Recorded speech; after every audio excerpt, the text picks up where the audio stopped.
이정재는 잘생긴 외모와 세련된 스타일 때문에 부잣집 도련님으로 자랐을 것 같지만 실제로는 평범한 환경에서 자랐다고 합니다. 외가는 지방에서 양조장 몇 개를 경영했고 친가는 의사 집안이어서 이정재의 부모님은 모두 부유한 환경에서 성장했지만 의사였던 할아버지가 연달아 국회의원 선거에서 낙마한것이 집안에 뿌리를 흔들었고 이사를 다니면서 화장실이 바깥에 딸려있는 단칸방에서 생활했다고 합니다. 이정재는 원래 배우가 아닌 건축 인테리어나 미술 쪽으로 가려 했는데 고등학교를 다닐 땐 등록금을 내지 못할 정도로 형편이 안 좋아져서 친구들 앞에서 선생님에게 매를 맞는 일도 있었다고 합니다. 이정재는 집안 사정이 어려웠던 탓에 학업에는 흥미를 붙이지 못했지만 고등학교 시절 미술교사가 이정재의 미술적 재능을 알아보고는 자신이 아는 미술학원에 보내서 공짜로 입시 교육을 받게 해줬다고 합니다. 하지만 성적이 따라주지 못해서 결국 미대에 진학하지 못했고 대신 직업학교에서 인테리어와 건축을 공부했다고 합니다. 그 학원비를 벌기 위해 압구정동 카페에서 서빙 알바를 시작했는데 그때 매니저의 눈에 들어 모델로 발탁되었다고 합니다. 당시 모델료가 알바비보다 훨씬 높았기 때문에 바로 알바를 그만두고 모델 업계에 몸을 담으며 연예계 생활이 시작되었다고 합니다. 그 후 이정재는 롯데 크런키 초콜릿 광고에 출연하게 되었는데 이 광고 덕분에 당시 최고의 배우들이 출연하는 모래시계에 캐스팅될 수 있었다고 합니다. 당시 이정재는 최민수보다 더 인기를 끌면서 이정재를 죽이지 말아달라는 편지가 방송국에 쇄도하는 등 대국민적인 인기를 얻었지만 이정재는 20대 초반에 찾아온 인기를 감당하지 못하고 군입대를 하게 되었습니다. 이정재는 한동안 퇴물 취급을 받은 적이 있습니다. 정우성과 드라마 태양은 없다를 찍으면서 이 영화로 청룡영화제 최연소 나무주연상을 타게 되었는데 이후 약 10년 동안 활동한 작품마다 흥행에 참패하게 되었습니다. 특히 곽경택 감독이 천만을 노리고 장동건, 이정재를 캐스팅한 태풍은 대대적인 홍보까지 하며 기대를 했으나 결국 500만에 그쳤고 청룡영화제 나무주연상의 이정재는 한물간 흥행 부도수표라는 수식어가 생겼다고 합니다. 그런데 전도연과 임여정이 함께 출연한 영화 한여로 연기 변신을 하더니 영화 도둑들 신세계에서 연기와 흥행 면에서 제2의 전성기가 찾아오게 되었습니다. 특히 신세계에서 언더커버 경찰 이자성 역을 맡아 호평을 받았는데 정체가 들통날 위기에 처하는 장면에서 어쩔 줄 모르는 모습과 속으로 경찰과 조폭 사이에서 갈등하는 내면 연기를 잘 보여줬다는 평가를 받았다고 합니다. 이후 송강호와 함께 출연한 영화 관상에서 수양대군 역을 맡았는데 러닝타임에 반만 출연하고도 송강호를 압도하는 존재감을 보여줬고 특히 첫 등장을 하는 장면이 한국 영화 역사상 최고의 등장씬이라고 해도 과언이 아닐 만큼 영화가 수양대군 등장 이전과 이후로 나뉜다고 할 정도로 극중 분위기가 달라졌다고 합니다. 사실 이정재는 조선 역사상 가장 매력적인 수양대군이라는 캐릭터를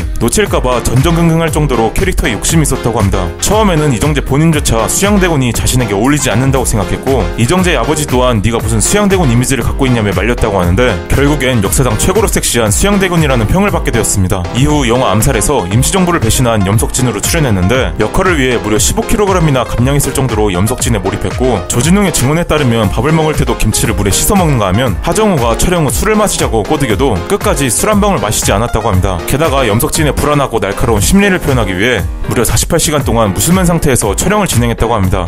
이정재에게는 선역 징크스가 있다고 합니다. 대표적이라 불릴만한 도둑들, 신세계, 암살, 관상 등에서 모두 악역으로 나와 흥행과 연기에 대한 평이 상당히 좋았다고 합니다. 이정재는 깔끔하고 잘생긴 외모로 연기력에 대한 오해를 종종 받는데 외모와 상반되는 범죄자나 사기꾼, 배신자 역할에서 진가를 보이며 악역만 맡았다 하면 좋은 성적과 함께 상을 타고 냈는데 이에 반해 선역을 맡았을 때는 연기를 못하거나 어색한 건 아니지만 선역으로 나온 10월에 인천 산역작전에서는 평이 좋지 않다고 합니다. 그나마 신과 함께 인가연이 나름 준수한 평가와 함께 좋은 흥행 성적을 거두면서 징크스를 약간이나마 극복할 수 있었다고 합니다. 하지만 이번 드라마 오징어 게임으로 그간 카리스마 있던 역할을 했던 것과는 다르게 기존의 이미지와는 잘 어울리지 않을 것 같은 찌질한 연기를 소화했고 이를 위화감 없이 해내 선역 징크스를 완벽히 깨버렸다고 합니다.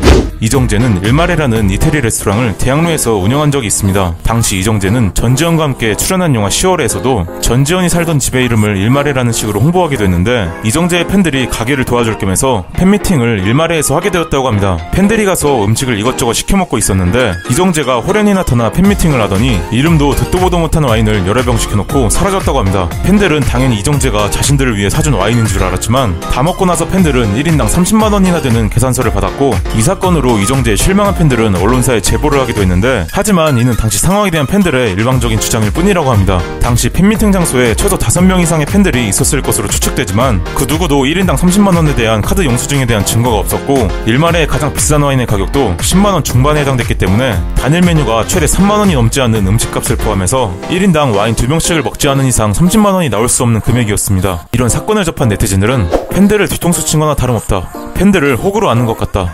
연예인을 믿는 게 바보다 라며 이정재에게 실망했다는 네티즌들도 있었지만 이런 의견에 반대하는 네티즌들은 그걸 공짜라고 한 것이 바보다. 도와주러 갔다면서 뭐가 문제냐. 반납하면 되지 마신 게 잘못이다 라며 아직 이정재도 이 사건에 대해 아무런 입장을 밝히지 않았고 제대로 된 증거도 나오지 않았다며 이정재를 옹호하는 반응을 보이기도 했습니다. 이정재는 두 번의 음주운전을 한 적이 있습니다. 첫 번째 음주운전은 1999년 9월 자신의 자동차인 BMW를 타고 혈중 알코올 농도 0.2%의 만취 상태로 운전을 하다가 한 회사원이 타고 있는 마티즈 옆부분을 들이박았다고 합니다. 당시 이정재는 동료 배우 정모 씨와 함께 있었던 것으로 알려졌는데 이정재는 사고 직후 경찰 조사에서 술은 마신 것은 사실이지만 본인이 운전하지 않고 매니저가 대신 운전했다고 주장했는데 결국 경찰서에서 경찰들과의 실랑이 끝에 자신이 운전했다고 시인했다고 합니다. 이정재는 이 음주운전으로 인해 불구속 입건 및 면허 취소가 되었는데 이후 3년 뒤 또 한 번 음주 단속 중인 경찰에게 적발된 적이 있습니다. 이정재는 유재석과 마지막 방위 세대의 군대 동기라고 합니다. 당시 집이 가까웠던 두 사람은 서로 번갈아가며 카풀을 해주기로 했었는데 이정재는 숙취를 이유로 약속한 날에 매번 나오지 않았다고 합니다. 기다리던 유재석은 자신의 차를 가지고 이정재의 집으로 가서 이정재를 깨워 옷을 입히고 차에 태워 출근을 시켜줬다고 합니다. 또한 이정재는 방위 시절 모래시계로 여러 시상식에서 신인상을 탔는데 언론에 노출되는 시상식은 군에서 참가 허락을 해주지만 언론에 노출이 되지 않았던 대종상 시상식에는 참석이 불가능했다고 합니다. 이정재는 대종상을 너무 가고 싶었던 나머지 군 규정을 위반하고 시상식에 참석했는데 군의 높으신 분께서 직접 만나 축하를 해주려고 다음날 이정재를 찾아갔지만 수상 후 동료들과 술을 마시다가 다음날 무단 결근을 하는 사고를 쳐서 이정재는 며칠 동안 연병장을 하루 종일 뛰었다고 합니다.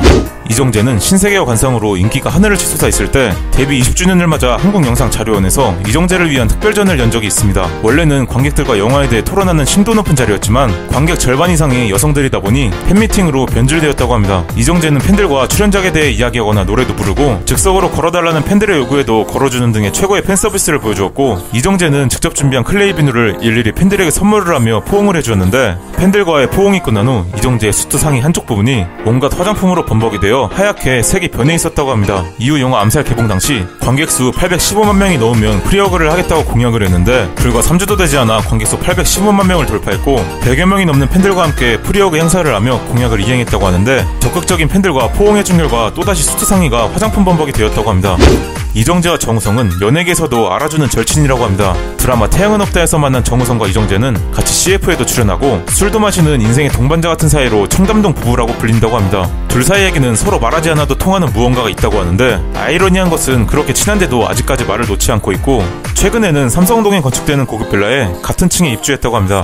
이정재에게는 자폐증을 앓고 있는 형이 있다고 합니다. 이정재는 IMF 때 소속사가 부도가 나면서 빚을 대신 짊어지게 되었고 투자했던 부동산에서 아파트 중도금을 미납하게 되는 등 성공 가도를 달린 후에도 금전적으로 힘든 일이 있었다고 합니다. 하지만 이정재가 외아들이나 무녀동남으로 알려져도 이제까지 친형이 있다는 사실을 밝히지 않았다고 합니다. 한 TV 프로그램에 출연해 그 사실을 밝히지 않은 이유에 대해 말했는데 내 형이니까 짐이라고 생각하지 않았다.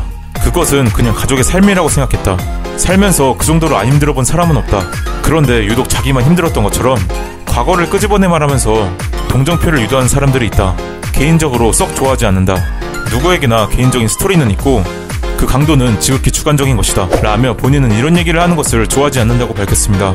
지금까지 시청해주셔서 진심으로 감사합니다.